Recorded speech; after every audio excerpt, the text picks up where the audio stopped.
Shavua Tov.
Shavua Tov.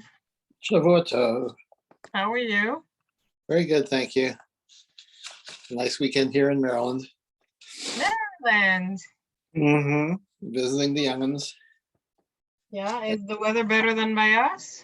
Or did you also fly away today? Cold in the afternoon. We've got a few snow flurries. Really? Actually went out in the morning. It was all right. It was chilly, but fine. Why was it like? It's super windy. I mean, you can hear the wind outside. Oh, yeah. And also just observing it from inside. Yeah, same. Same.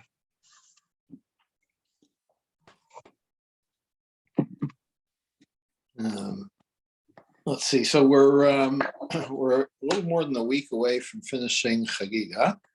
2 weeks, I should say. Yeah, no. I mean, we're on 9, and we're on 10, and it ends on what, 20? So is this the end of Moed, or is there another? Yes, I think it's the last one in Moed, if I read correctly. Which is kind of cool. Has anybody been in touch with Ellie and Cecily? Yeah, I see them every Friday. So, I'll see Cecily anyway every Friday. So she had a very good week. They actually were able to take her out a couple of times, but she has another big round this week. So one day at a time. One day at a time. Yeah. Okay. How is Yosef, Hanan? You're on mute. Thank you for asking. He's doing well. He's doing well, thank you.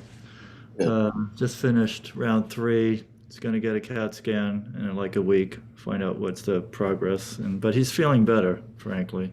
Okay, good. Yeah. So hopefully we're turning the corner here. So. Okay. We can only hear the news. Yeah. Let's begin. Yeah. So as we move into the last part of Chagigah, we have, to my mind, some of the most atypical Mishnah, Gemara too, but not to the same extent. But the Mishnah deals with things that seem to me to be very, very unusual today. And then we move into the second parak, everything becomes completely mystical. and frankly, I actually had a very hard time with it. We'll get to that tomorrow, but so I'll comment more on that tomorrow. But today, the Mishnah kind of veers off from halachic statements and so on, and takes a more of an overview kind of thing, and commenting on on the nature of some of the mitzvos that are atypical, of which Chagigah is one, and that's why it's here, I guess, as we shall see. So we're on 10a, 7 lines from the top of the Mishnah. The Mishnah states, Heter Nadarim Parchin Ba'avir, Ve'en Lahem Al Mashi. So the rules of annulling vows, they kind of float in the air. There's with no support, meaning no support from the Torah. Right? There's the idea now. In the Torah we have detailed hafaras nadarim, which is when a husband or a father has the right to annul vows that he hears on the same day, and that's detailed. But the idea that anybody can go to a chacham or to a beit din and have their vows annulled on the pretext, if you will, that if I knew it would be this hard, or if I knew this would be the situation, I would never have done it. That doesn't really appear in the Torah. But that is still the halacha, and so that's why the Mishnah says that they're kind of floating in the air. There's nothing. They're not resting on any support from the Torah.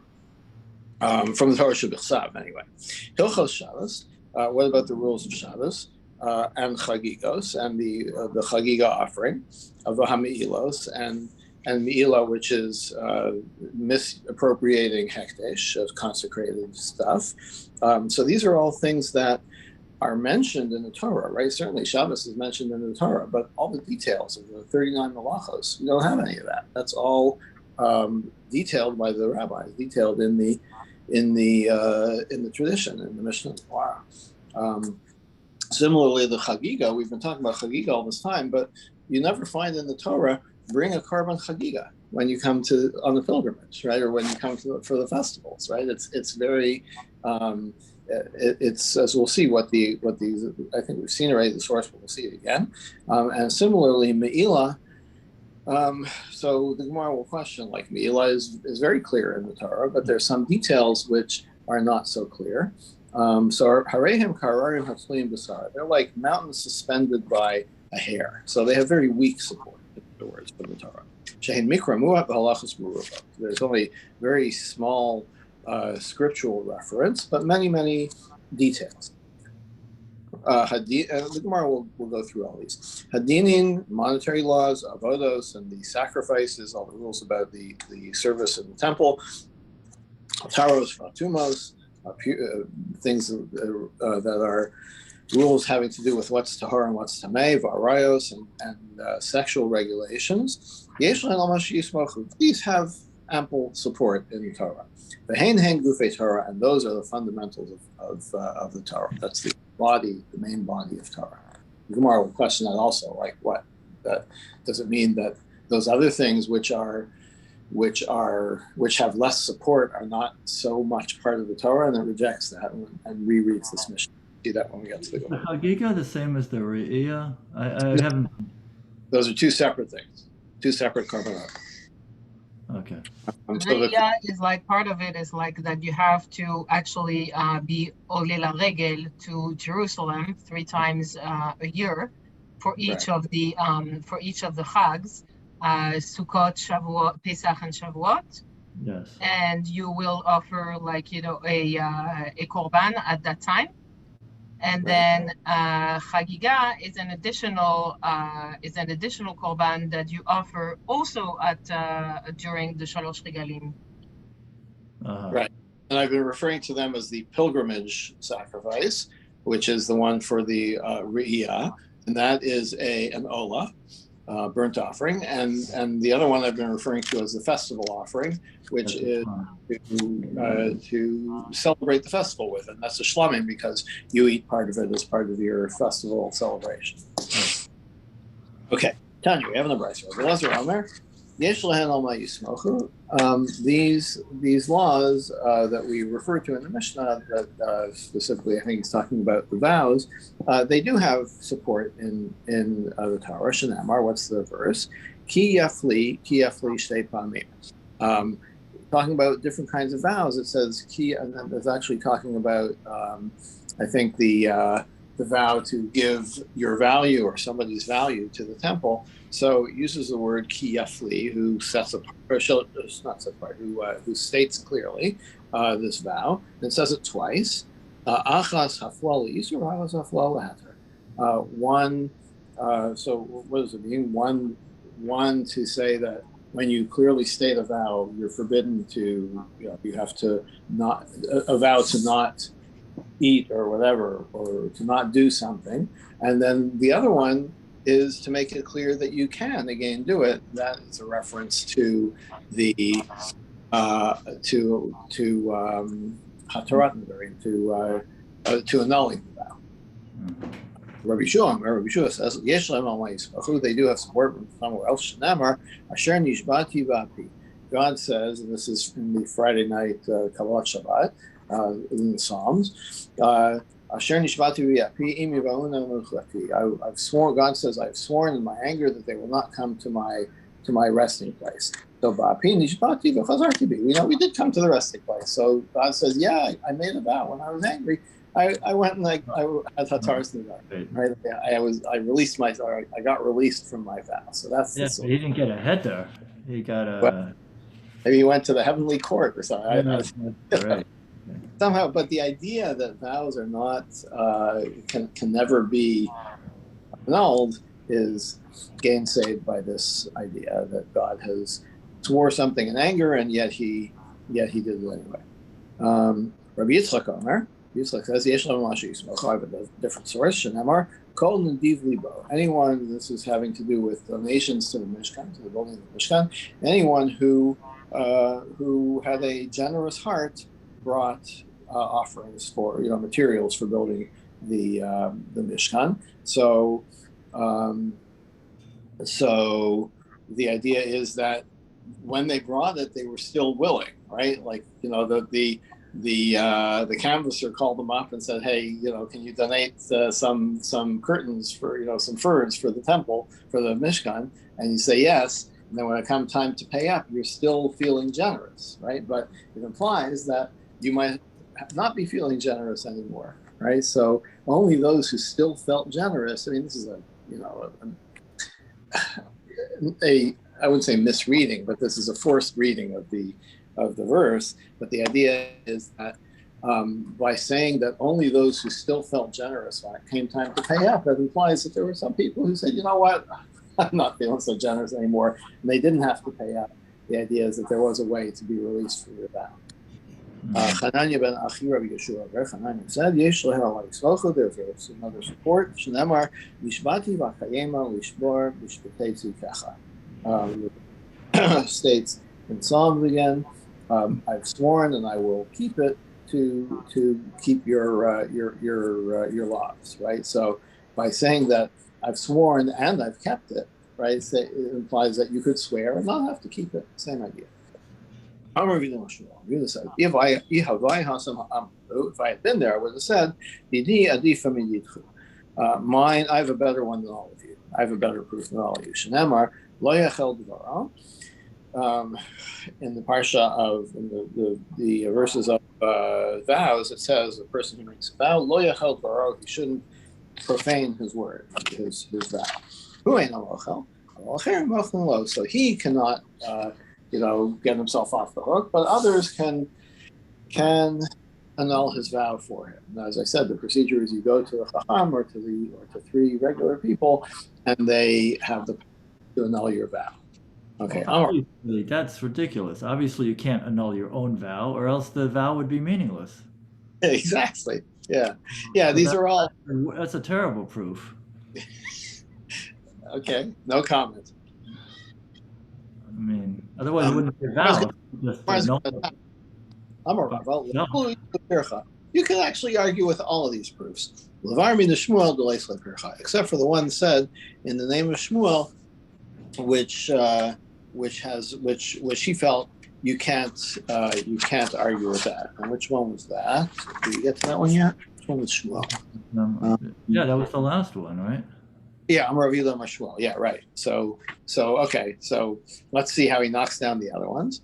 Dimi to Rabbi Eliezer, for Rabbi Eliezer, who used the verse of Kiafli twice.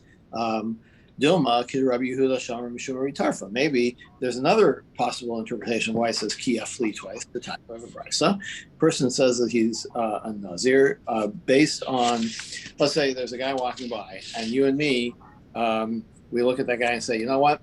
If that guy's a Nazir, then I'm going to be a Nazir. And you say, if that guy's not a Nazir, then I'm going to be a Nazir, right? So it's binary, right? Either the guy is a Nazir or he's not, right? So you would think that one of us should be should be Nazir, right? But it's not the case, according to Rabbi Yehuda.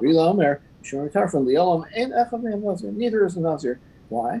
Even though one of those things must be true, because it has to be stated clearly, right? There can't be any ifs in the if X. If X is not known when you say it, then that doesn't count as a Nazir vow, and that's what's implied by the extra key F3. You mean Rabbi Yeshua? What about Rabbi Yeshua, who said the verse was where God swore that He's not going to bring the people to the land? Maybe it means this: right? I swore, and I never changed my mind. And indeed, God swore that the generation of the spies was not to go into the land of Israel, and they did not. Right? So maybe the vow was only referring to the people that generation, and so God did not go back on it. You mean Rabbi Yitzchak? What about Rabbi Yitzchak, who says, "Kol nediv libo," everybody who is generous, feeling generous. Maybe that is that pasuk comes to argue against Shmuel. Gamar Shmuel, Gamar Belibo. Sorry, the person makes a mental vow. No, that doesn't count. He has to say it out loud. But this verse would teach us, right, that by saying Kol Nadiv Libo, it's mentioning it in your heart. So those who have a generous heart. In other words, if you felt like giving, even if you didn't say it, you're still on the hook. So maybe that's what's implied by Kol Nadiv Libo, nothing to do with annulling that. Somebody has to hear it, or according to this interpretation, yeah. Oh, does somebody have to hear it? No, but you have to say it out loud. Okay. I guess you hear it yourself, perhaps. Right. Okay. Yeah. What about Hananiah's thing that the pasuk says, "I've sworn and I will fulfill it." Right? Dilma Rav Gidel Amarav. Maybe that is to be interpreted like Rav Gidel. The Rav Gidel Amarav.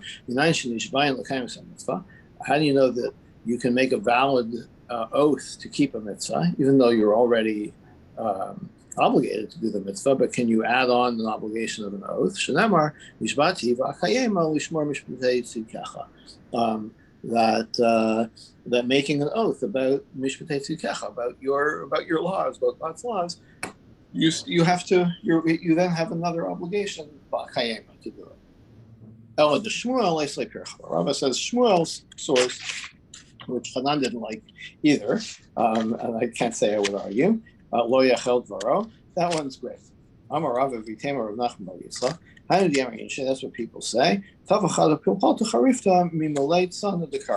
Better to have one sharp pepper, one hot pepper, than a whole basket of melons. Right? That gives you more flavor or something.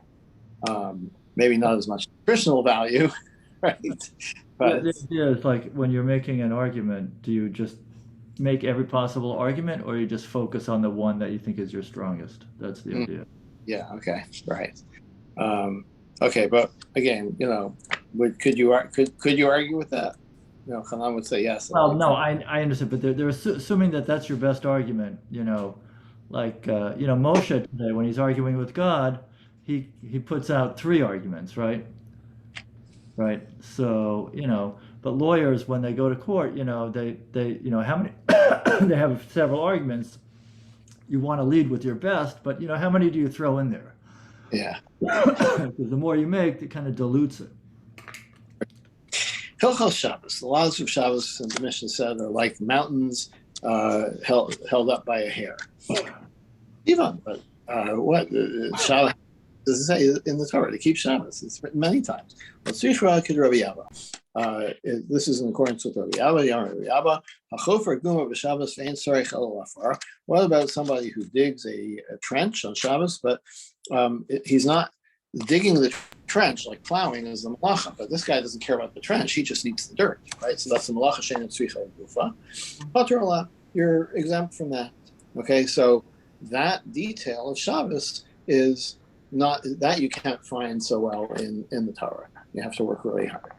Come on. And who does that go along with? Rabbi Shimon, the source of that, as we've seen many times in Masachet Shabbos, is Rabbi Shimon, who says you are exempt from responsibility for malacha she'eina tzricha gufa, for something that is done for a different purpose. So the Gemara says, well, not so much. Afilu tema Rabbi Yehuda, even you could even say that what Rabbi Abba about the digging the trench in order to get the dirt, even Rabbi Yehuda, who says malacha she'eina tzricha gufa is you're chayav for, you're responsible for. But Hasan matakin, when does he say that? When you're doing a positive thing, right? When you're building something. But here, you're like you are causing it to deteriorate. You're digging, a trench. It's not a the trench itself. It makes the land worse, okay? Because you're not plowing for agriculture. Okay, now my kahararin tasuyim basar. What is this expression like mountains held up by a hair? Malachas machshavas asur Torah. Malachas machshavas loksiva. That that the idea that the Torah only forbid constructive labor on Shabbos, that is not written in the Torah. That's a tradition. So that's kind of being held up by a hair. Okay, now Chagigah, this is what's relevant to us and why the mission is in this spot. That the Chagigah is also a mountain held up by a hair. Michtav Ksiva, well, we saw already that right? We saw the source for Chagigah, right? You should celebrate these as a holiday to God. And we interpreted that as a sacrifice. Mar says it's like Rav Papa. How do you know it means a sacrifice? Maybe it means have a party, right? Where do you get the idea that it means specifically a sacrifice? So El Miatzos, the Mar says, well, wait a minute. That's the case. We have the same verb. They should celebrate, right? When God sends Moshe to Paro to say, let the people go out into the desert for 3 days, and they should have a festival, a holy festival. So you think that means without sacrifices? When we think, what is a religious festival without sacrifices? Maybe, but when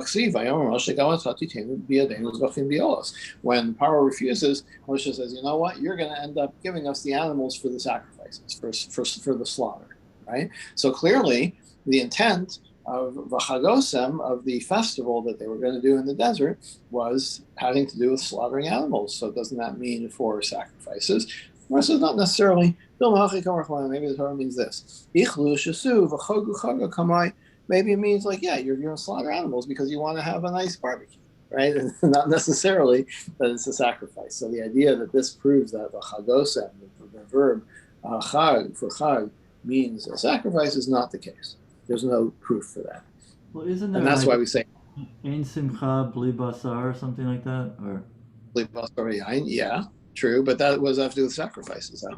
Well, as long as you're going and you're going to eat meat, the sacrifice. But the fact that all the Torah says is this is why we're saying that it's hanging by a hair, because the Torah says yes, have a party, have a festival, right? And we're interpreting that as bring a sacrifice to God, but that's not. It doesn't say that, right? It says have a party.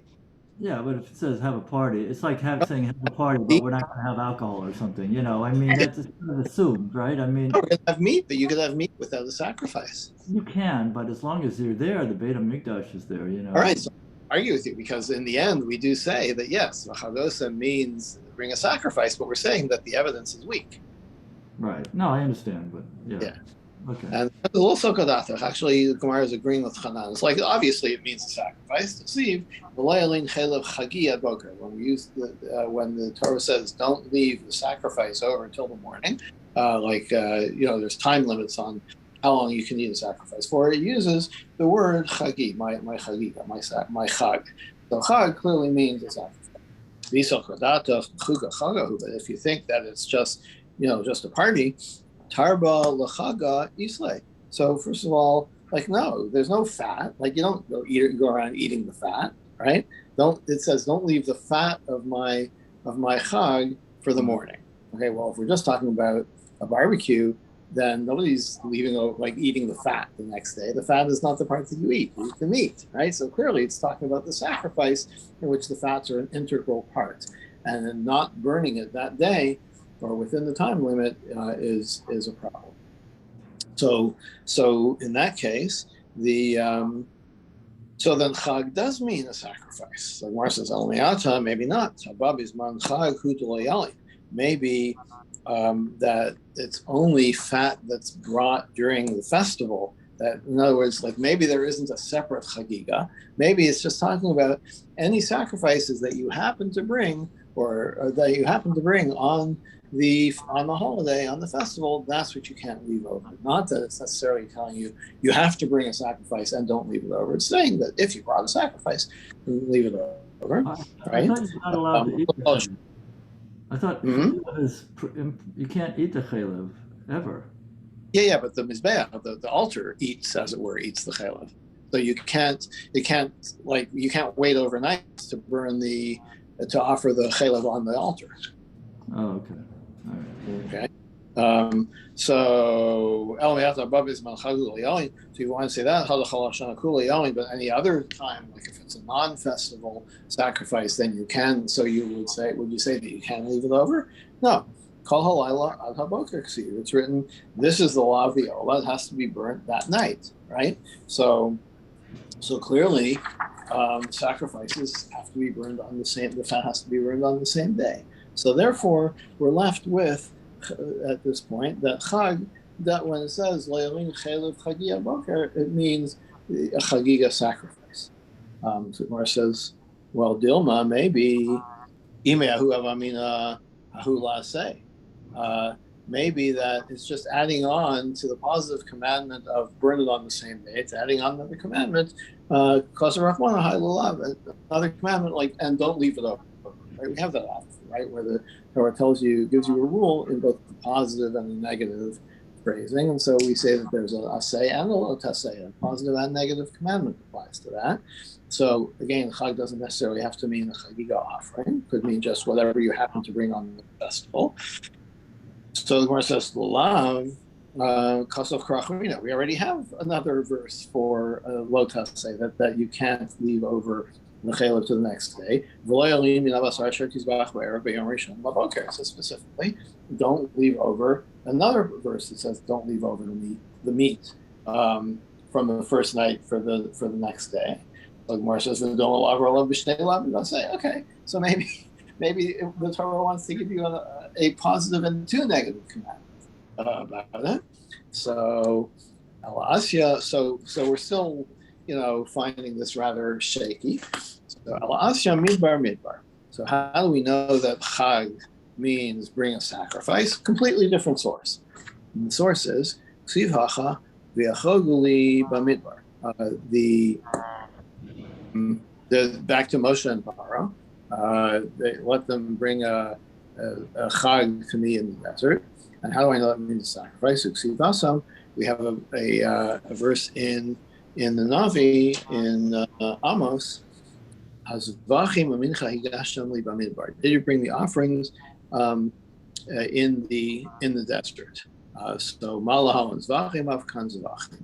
So if Amos is referring to Zvachim Mincha, which clearly is sacrifices, because a mincha is a gift, right? It's a gift to God. So the Zavach in the desert was a gift to God, meaning it was a sacrifice. So that's how we know that what Moshe said we want to celebrate a Chag in the desert meant sacrifices, and that's how we know that when the Torah says you should have a Chag for the festivals, it also means a sacrifice. So indeed, it is a rather indirect. It is a mountain hanging by a hair, if you will. They had in this week's parsha Chag Lashem, right? I mean, Chag Lashem Machar. Yeah, that's a good one. Although that maybe the Gemara didn't want to bring that one because that's hard, right? Yeah. It's not clear if they were bringing sacrifices to this idol that they made, right? I mean, yeah. So that actually is probably good proof. But maybe the Gemara didn't want to go there because that is a idolatrous festival. Right. But does it say that they were bringing like sacrifices, or I don't remember. Or it just says that they were Chag, right? They just said that they were having a Chag, but it doesn't specify what they were doing, right? It just says like they were dancing or something. One second. You know what I mean? Yeah, good question. Curious myself now. Yeah, I'm sorry. Yeah. I'll ask you a question while I'm looking this up. Where do we get the idea from Shemos that the Ten Commandments were written on the stone tablets? Very unclear. Really? Doesn't it say Charut al Luchot or something? No? Yeah, what was written there? Something was written there, but it's very unclear. It's only in Devarim that makes it clear in Moshe's retelling that it was the Ten Commandments written on at least the Ten Commandments were written on the. It doesn't say specifically in Kitisa that it was the Ten Commandments. Nope. Well, it talks about Luchot, doesn't it? Luchot Habrit, doesn't it say Luchot Habrit? Yeah, but what was the Brit? The Brit was conducted after the whole Parshat Mishpatim, after all the laws were given. When Moshe first goes up at the revelation at Sinai, there were no tablets yet, right? Goes up afterwards, gets the tablet to write down the Brit. And what is the Brit? The Brit seems to be all of the Ten Commandments plus all the other stuff that in Parshat Mishpatim. Right. It talks about Luchot, right? I mean, right. I'm not saying it weren't Luchot. I'm saying what was written on the Luchot. Right, I understand. Okay. Yeah, read the Parsha again and see. It's very interesting. Anyway, what happened? Was there a Vayiven Mizbeach Lefanav? Yeah, they built an altar and they said we're going to have a Chag. Okay. And they got up in the morning. Vayalu alot vayagishu shlamim. Yeah, so it's very clear. Oh, okay. So they had alot and shlamim, which is exactly what you do. The alot were the re'iyah, and the other was the Chagigah. The shlamim, the Chagigah. Yeah. So maybe the Gemara didn't want to go there because that was idolatry. But right. It does. That's actually a pretty. Yeah. Pretty good proof. That's a better proof than all these other ones, I would say, right? Okay. And according to some, that some Parsha Nut, it was really to Hashem, it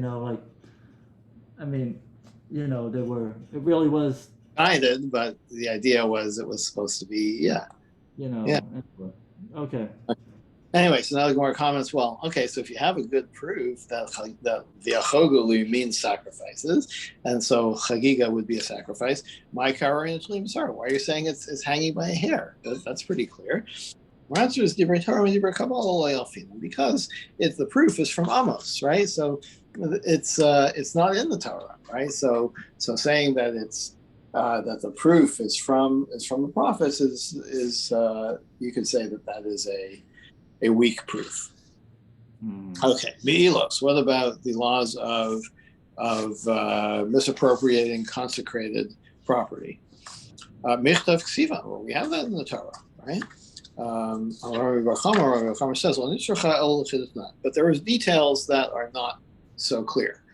Here's a brisa, a Mishnah actually.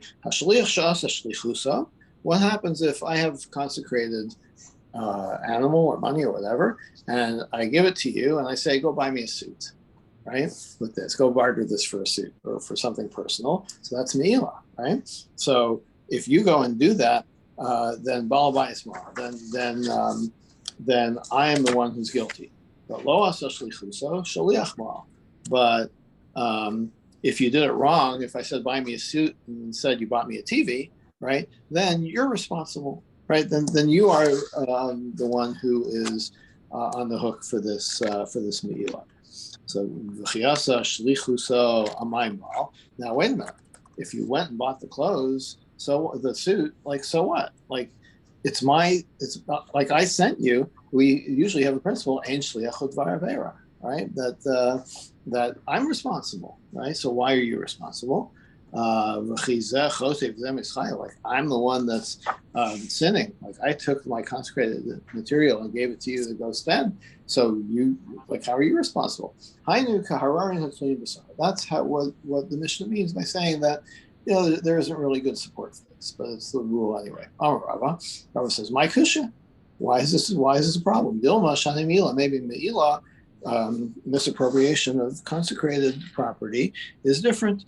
The alpha chet mitruma, because it's linked to truma. So we see this in a lot of cases that truma and meila are linked by this word chet. They both have the word chet written about them. Mahasam shlucha shalom kumaso. Just as about truma, if you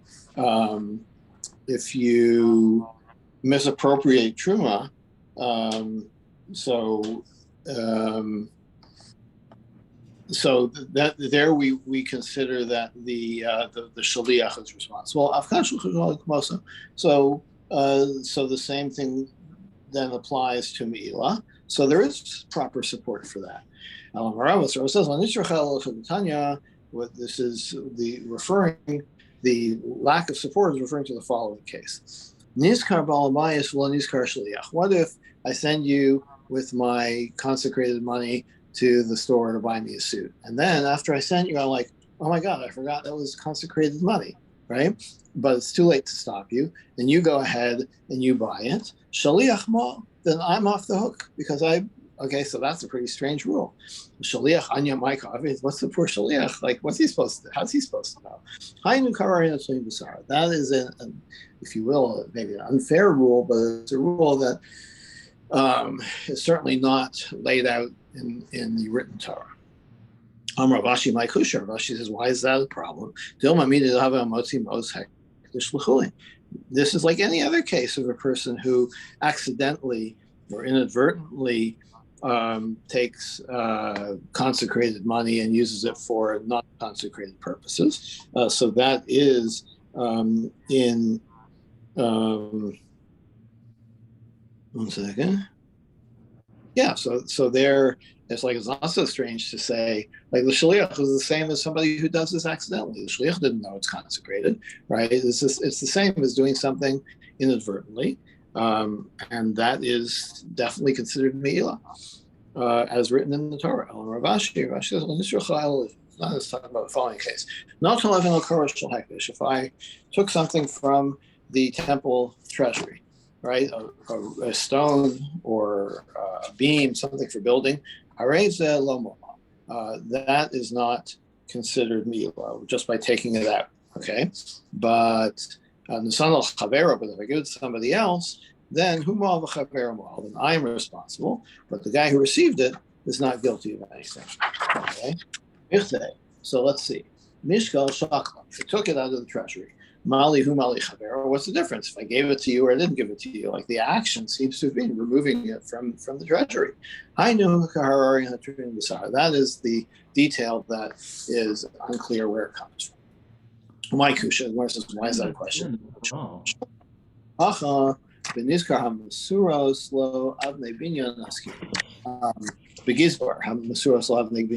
talking about the temple treasurer, the guy who looks after the building material. Like maybe we're talking about the guy who's supposed to manage this material, right? So it's like, it's fine for him to take stuff out of the treasury. Maybe it just needs to be stored somewhere. Maybe they need the room. Maybe, they can think of 100 reasons why the manager of this material might want to remove it from the temple treasury. But that, since he's the one that's managing it, that's okay. But once he gives it to somebody else, that's the Me'ilah, right? So that would make sense, right? El Misefa. So here's another place where we would say another reason we would say that this is a unsupported law. The Me'ilah is an unsupported law. But not so if the treasurer took this material and then he built it into a house, it's still not considered Me'ilah until he lives in that house and gets at least a pruta's worth of benefit from it. So Michte, let's see, Shanuye Shanya. By building it into the house, you've changed it, right? And that's the way of doing a kinyan, right? So Mali Dar Mali Lodar. Why does he have to live in that? By actually building it into the house, that should be enough to make it Me'ilah. So why does the Mishnah say it's only once he lives in it and gets benefit from it? That is the rule that is difficult to accept as written in the Torah. But the Gemara says, wait, my kusha, why is that a problem? Dilma Kidarav. Maybe this accords with Rav. What we're talking about is if you took, let's say, a corrugated tin and there's a hole in your roof and you just put it on top. So you didn't actually build it into the roof, right? You're just covering a hole in the roof. Okay, so you didn't change it. It's still a piece of corrugated tin. You could remove it without any difficulty. It's not. You didn't do any shino. You didn't do any changing of its form. So idar be'in. So if you slept under the hole in the roof that's now covered, then you benefited from something that's hektish, and then you are, even as the manager, you're not supposed to be benefiting from it. But if you didn't use it at all, you just kind of put it there on your roof, but you never were underneath the hole in the roof while it was raining, then you never benefited from it, and you've never changed it, and so you're still off the hook. So we still have no case, which is difficult to understand why it's Me'ilah. Eliyel and Pidarava. We'll go back to Rava's thing that it's where the guy who took it out of the treasury, he became aware that, oh no, this is Hekdesh, but the Shaliach, the agent, never became aware. I mean, isn't that just like somebody who inadvertently misappropriates the money? There, the sender, the first guy, he's like, at least he knows somewhere in my house I have money that's consecrated. So, I took this $20 from my wallet and I realized that was the $20. Okay, but I know in the back of my mind, like, I should have been more careful. I at least know that there's somewhere, I have some level of responsibility because I know that they're hektish. But the shaliach, the agent, so you better, I should have been more careful. But the agent, like, he doesn't know. The guy gives me $20, says, go to buy me a suit or go buy me a cake from the bakery or whatever. It's like, why would I even think that there's hektish involved here? I knew Kararin Hatzim. So the fact that the agent nonetheless is responsible, that is the rule that is difficult to Okay, so the Mishnah had said that these. I don't understand this discussion at all, because they're trying to find. There's a million different places where there's interpretations of like a thing in the Chumash. I mean, and so this is just like another interpretation of some rule. I mean, this is classic Gemara stuff. I mean, well, so why is it saying that it's like? I mean, what about like all of Eruvin? I mean, that had the whole Masechet, and there's like, the Torah doesn't even mention the word. Yeah, well, that comes under Shabbos, right? Yeah, I guess so, yeah. Yeah, so I think, I hear what you're saying, but I think that when the Gemara uses, all the hermeneutical principles to derive things from, extra words or extra letters or something, that's considered, there's a basis. But these things, these rules are made up almost without going through that process, without trying, sometimes they break their teeth trying to find something, some extra letter, some plural or be singular, right? Whatever. But there's always something to hang your hat on. And here Right. there appears to hang your hat on. I don't know about that. Yeah, well, like I said at the beginning, if you didn't like this, wait till we get to the next paragraph. The Torah mentions Me'ilah. We understand what the concept is. We got the whole. We don't obviously all the details are to be worked out like everything else. The par like the red heifer and everything else. We don't know all the details. I mean, we got a whole masechah based on the para aduma. And we only have, it mentions at one time, with a few, what the ceremony is, but that's the basis of a whole Masechet, and Nazir is the same, that's the whole thing. Yeah, there's always these hermeneutical principles being invoked, right? Where here, it doesn't appear to be that there's any support. I mean, like to me, to you and me, like these supports, like from the extra vav or whatever, it's like word games. It's like, really, that's what you think it means? So the fact that you have other rules that have no support like that doesn't seem to be such a difference. But to the Gemara, it's very different, right? No, I understand. You just don't have kind of print some kind of scriptural reference, even if it's very oblique. Then what have you got? You got a mountain hanging by a hair. I don't even see where the hair is. Like, where do they get these rules from? Yeah, right? That's a lot of Gemara is like that, though. I don't mean. Yeah. Okay, I think. I didn't realize we got so far. This is a good place to stop for today. Yeah. Okay. Okay. Thank you. On Monday, what do we meet on Monday? At 7:30. The opening's at 8:30. So the Sunday schedule. Yeah. Yeah. That's what we usually have done. Yeah. Fine. Works for me. Miriam, you good on Monday? I'm not going to do it with you guys on Monday. Okay. Right. I'm a weekender with HIR. But you have the day off. What? You have the day off, don't you? You have the week off. I do have the day off, yeah. But I do the during the week. I do the DAF with RJC. I know. So. Yeah. Okay. Okay. Be well. Bye. You too. Okay.